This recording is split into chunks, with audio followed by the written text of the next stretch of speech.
was living in an apartment next to my college's campus together with two roommates. Let's call them Alex and Polly. I was coming back from class at around 5:30 p.m. when I saw a guy waiting in front of our building. It was the kind of old building where you can enter without ringing. It was a big residence, so I just passed by him without really caring about why he was there. 15 minutes later, the same guy came up to my apartment. He pretended that he was a friend of Alex. He told me that he was waiting for him, but Alex was late. He also told me the exact place where Alex was doing an internship at the time and even told me about his schedule for the day. With all the information he gave me, I was confident that they knew each other, so I just let him in. For the record, Alex's father used to work for a large company at the time, and even by looking up on the internet, it was impossible to find anything about him. As a good host, I offered him something to drink and started talking with him while waiting for Alex. The conversation quickly turned darker when he started to tell me about his suicidal past and about the amount of guns he was keeping at home. It was getting late, and as the conversation got darker, I started to feel uncomfortable with him.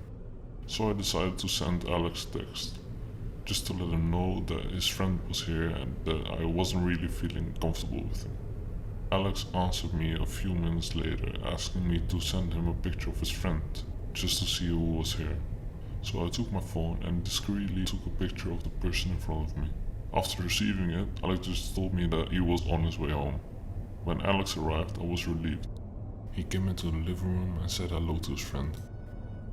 But then, he just sat down and an awkward silence came along with it.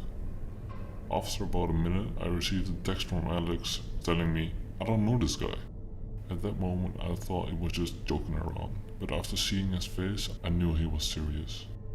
So here we are, two young college students stuck with a stranger that apparently knows a lot about Alex without even meeting him. We were both really young at the time, and we didn't really react in a good way. Every human being in this kind of situation would have called the police or asked him to leave, but we were really lost and didn't think about it. We were scared of his reaction if we would have asked him to leave, so we thought, hey, let's eat early so he will feel uncomfortable for not being invited for dinner and leave. But as we were dining in the kitchen, he just stayed in the living room and started to watch TV without even asking us. At the same time, our third roommate Polly just came home from work. She entered the apartment and said hi to the guy in the living room before joining us in the kitchen. She then asked us who he was and was not really happy when we told her we didn't have any idea who he was or how to make him leave. We explained her our dumb strategy of just living our life until he feels uncomfortable and leave. As she started to act with us and just tell us about her day. At that moment, Polly was going through a rough period and was telling us about it. Not really a fun story to tell or listen to. But while she was telling us about her misery, the guy in the living room joined us in the kitchen and just started laughing about Polly's story before going back to watch TV. It was really creepy. At this moment, Alex had enough and just asked us to leave the apartment while he was going to deal with the guy.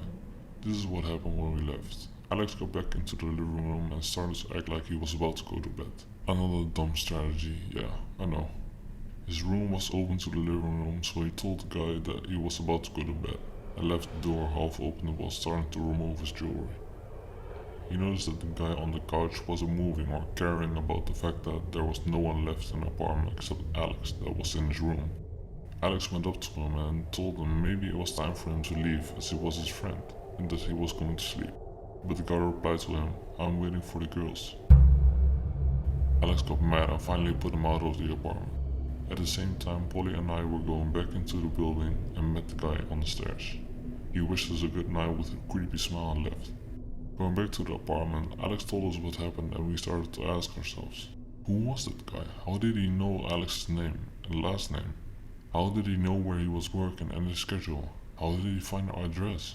We spent a part of the night trying to find an answer without any success. We learned from our mistakes and decided to never open the door again to someone we didn't know. 2 weeks later, Polly was chilling in her room. She was home alone. Her window was giving a view on the parking lot. As she was looking through it, she saw a red car parking. The guy was back. Polly got a very good idea to know his license plate and to verify the door was locked. The guy came up to the apartment and told Polly the exact same thing that he had told me the first time he came. Polly got mad and told him that if he was still there in 5 minutes, she would call the police. That was the last time he came. A few weeks later, Alex came back home after work telling us he finally remembered where he already had met the guy. So here's the story. Alex used to go to a bar where you are able to play video games while drinking. Apparently, the guy was in the same bar at the machine next to him and tried to talk to Alex. But he was too focused on his game and only took the time to tell him a quick hello. We think that the guy probably followed Alex around for a week or two after that day. We moved out of the apartment a few months after the story.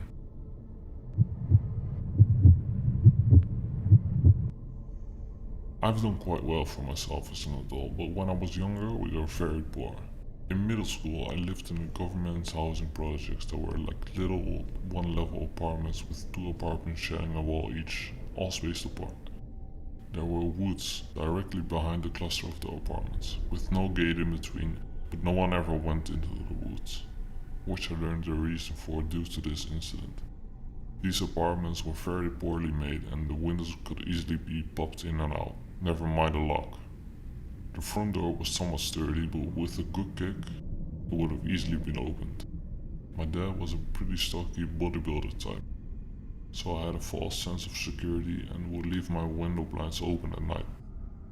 I loved nature and wasn't afraid of the dark, so I liked watching the trees as I fell asleep. One night I woke up feeling a sense of unease, and through my sleepy haze made out the figure of a large man standing at my window watching me sleep with total confidence, not caring at all if he was seen. He was in a big coat and looked quite burly and an average to taller height. It was black in my room and outside, just barely illuminated by moonlight. I just cracked open my eyes and I froze once I realized what I was seeing.